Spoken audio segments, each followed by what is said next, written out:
Anong mensahe ang kailangan malaman ng mga Cancer sa period na to? Pwedeng nangyayari na itong magiging reading o mangyayari pa lang. Kung hindi man para sa inyo itong magiging reading, edi baka para sa someone na malapit sa inyo o kakilala nyo mismo. Baka may lumabas na gender mamaya. Gawin nyo na lang energy, masculine at feminine energy. Pwede rin naman na huwag nyo nang pansinin ng gender. Hindi ko masasabi kung anong magiging reading, kung positive ba o negative. Depende sa kung anong mapipick up ang energy. Walang masama kung papanorin ang Sun, Moon at Rising sign, kasi baka alin man sa mga yan ay mag-resonate na sa sitwasyon nyo. So ito ang bida natin. I-describe ko. Tingnan nyo kung makikilala nyo, kung kayo ba to o kakilala nyo. So kunin nyo lang yung description na sa tingin nyo fit sa sitwasyon nyo. So ito yung unang description. Lalaki. Pwede rin namang babae kung extrovert.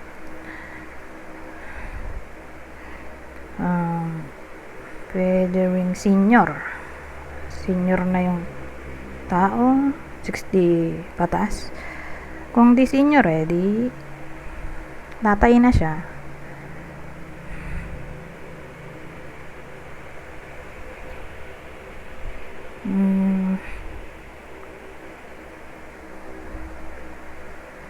Ano ba?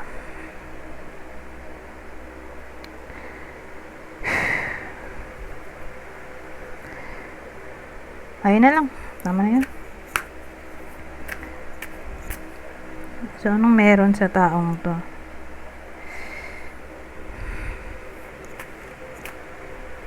Ito, 8 of Wands, 5 of Pentacles, the Sun.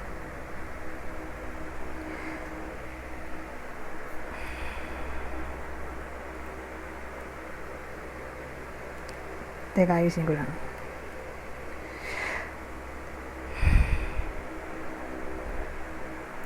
Alamin natin tong 8 of Wands. Kasi maganda naman to. Tapos, wala pa sa atin, biglang naging 5 of Pentacles, diba? Parang, kaduda-duda. Ano nangyari dito?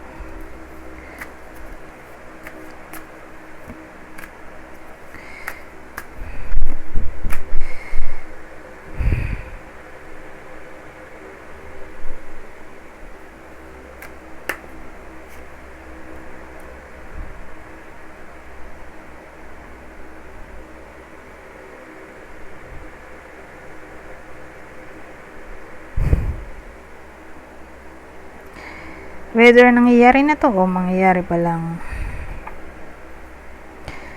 Pero malaki ang chance na pamilyado yung tao dito. Pamilyado to.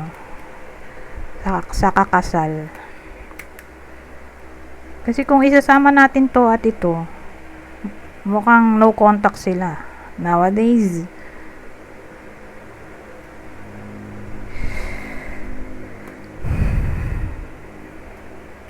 Kasi ang dating, may someone na umaasa pa dito. Papakatatag. Probably siya.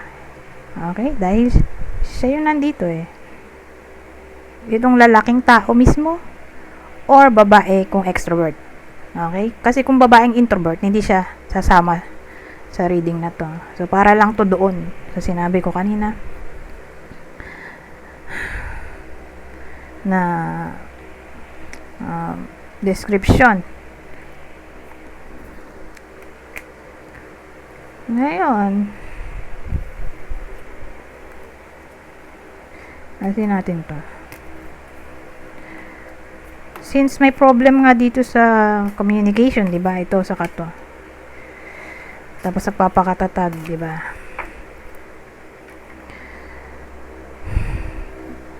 Ang dating desperado na, desperation. Desperado na yung tao dito.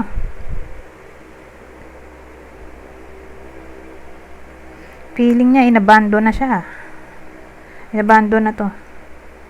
Kasi nga, biglang nawala yung partner niya, hindi na nagparamdam, ginaw siya, or laging may problema sa communication. Pwede ring LDR sila. Dahil may ano dito. Eight of Wands. Na yun nga, karoon ng possible no contact dito.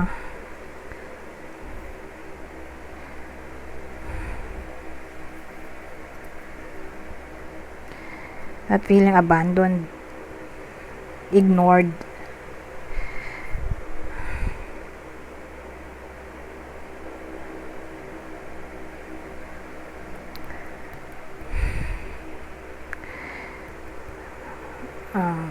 Ngayon, ano tong The Sun? Ito magandang part.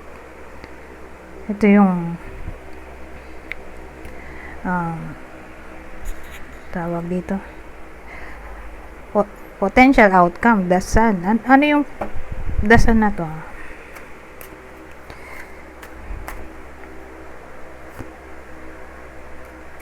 Pero ito, alam ko hard times, di ba? Pero may nabasa ko, temporary hardship lang to. Pero again, may The Sun doon, oh.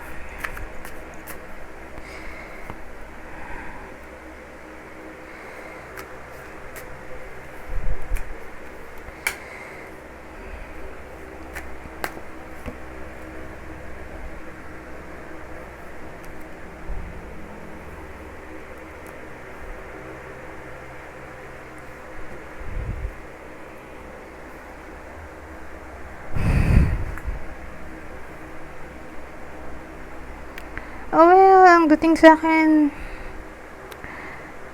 may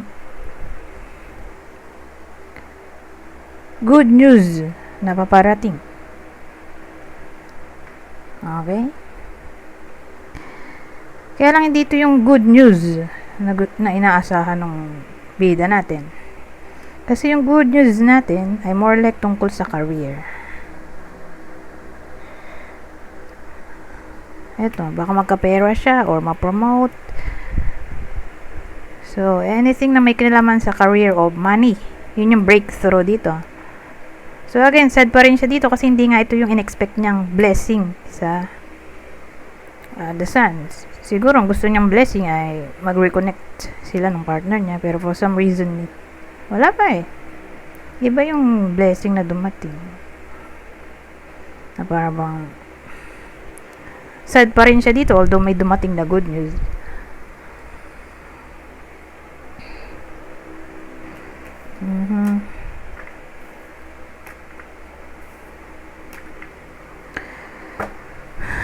Anyways, ibay na natin yung deck. Ay, o nga pala, love reading to, no? Since love reading, gagamit tayo ng clue. So, ito yung possible zodiac sign ng partner o person. Cancer. Sa reading na to, Gemini, Capricorn, o Virgo. Hindi man tumama sa inyo tong reading, di baka para sa someone na malapit sa inyo, kakilala o idol, ito yung possible zodiac sign niya or nila. Leo, Aries, Scorpio. Yung isa pa nating description, same instruction. Kung di tumama sa inyo tong clue natin, di baka tumama dun sa person nyo, kakilala o idol. Kukuha lang ako ng 4. Kunin nyo lang yung description na sa tingin nyo fit sa sitwasyon nyo o sa kakilala nyo. So, may someone na kalbo. Mahilig magpakulay ng buhok. O baka yung trip niyang kulay ay blonde. So, ito regardless kung anong kulay ng buhok. Ito naman, may clue din tayo na pwedeng dilaw. Dilaw yung kulay ng buhok. Blonde eh.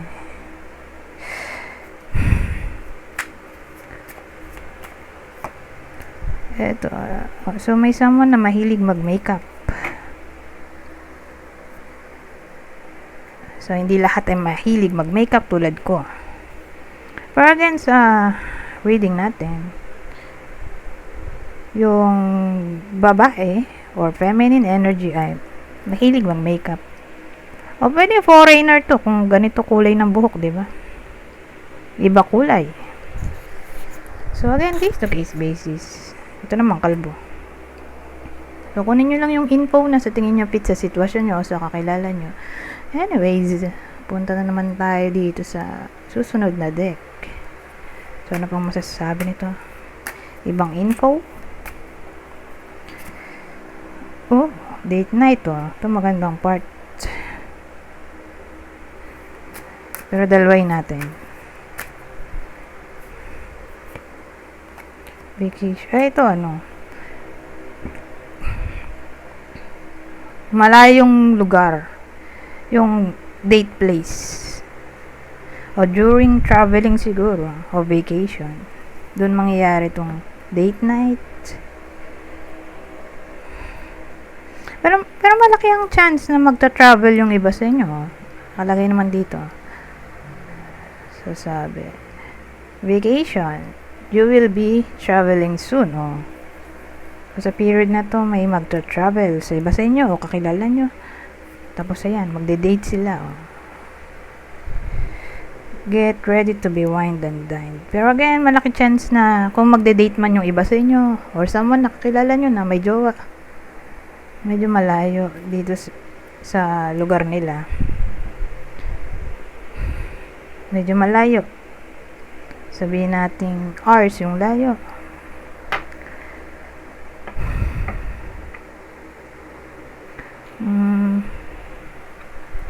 O during ano nga, bakasyon sa ibang lugar. Anyways, kuha pa tayo ibang detalye. Yes, luck is on your side. Anong meron dito? Give it time. Everything in divine timing. Let things flow. Yes, luck is on your side. So, dahil di natin maintindihan, di ba? Masyadong limited yung information. Dito papasok to. Itong isa pa nating deck. Ayan.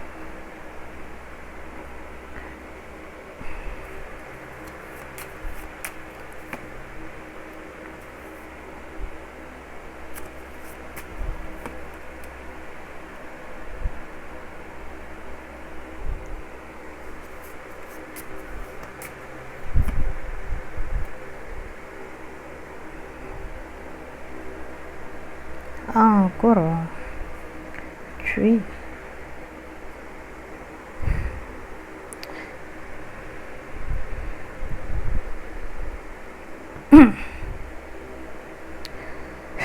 so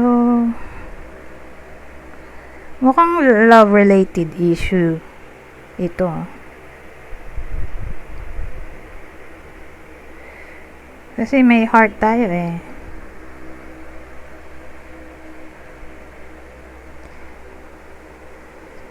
So, regardless kung nag-away o mag-aaway pa lang o tungkol to sa ex,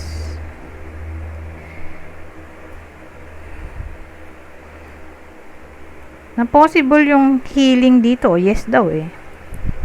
Pero again, ito at ito, almost the same. Kasi ito yung resilience card. Ito naman, give it time. So, more like patience card silang dalawa, di ba? Love-related issue. Ito yung healing.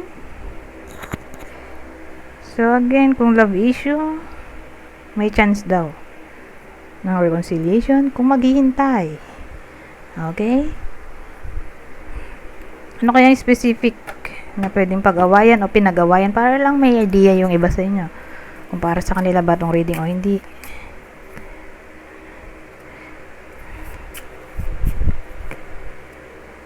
The wolf. Grave sheep.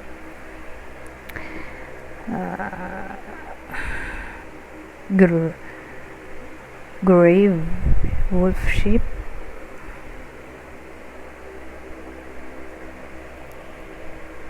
Iniwan sila ng partner nila eh.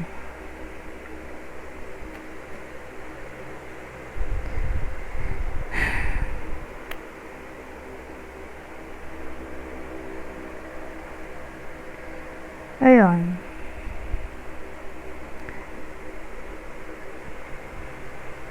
Nanlamig. Tapos, unti-unti nang nawala hanggang sa ginaw sila.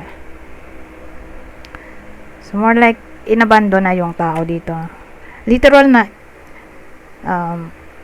ginost, or iniwan, regardless kung may someone else ba o wala. Pero ganun, iniwan na lang. May case kasing ganun. Bigla na lang nag-alsabulutan yung partner, tapos ayun, wala na lang. Or nagpaalam siguro, tapos bigla na lang din umalis, ganun. Sabi, ayaw na raw niya, tapos bigla na lang nakipag-iwalay. Ganun.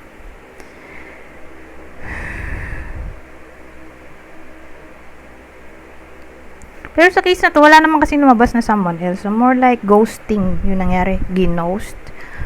Or, nagdesisyon na lang basta yung partner. Sabi, makikipag-iwalay. All of a sudden, ganun. Nagulat na lang yung bida natin.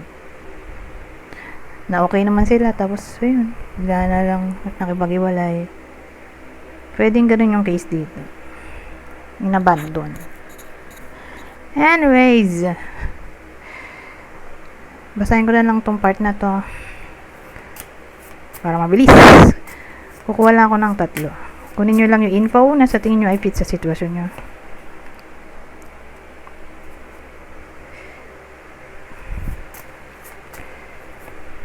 So sabi, protection. Create safe space within the circle. You are protected and empowered. Transformation. Transformation is brewing, embrace change, and harness its magic. So, general advice na to for this whole period. Nakalagay naman sa screen, di ba? Yung period. Anyways, sabi, threads. Weave the threads of your dreams. Your thoughts shape your reality. Anyways, hanggang dito na lang. Goodbye for now.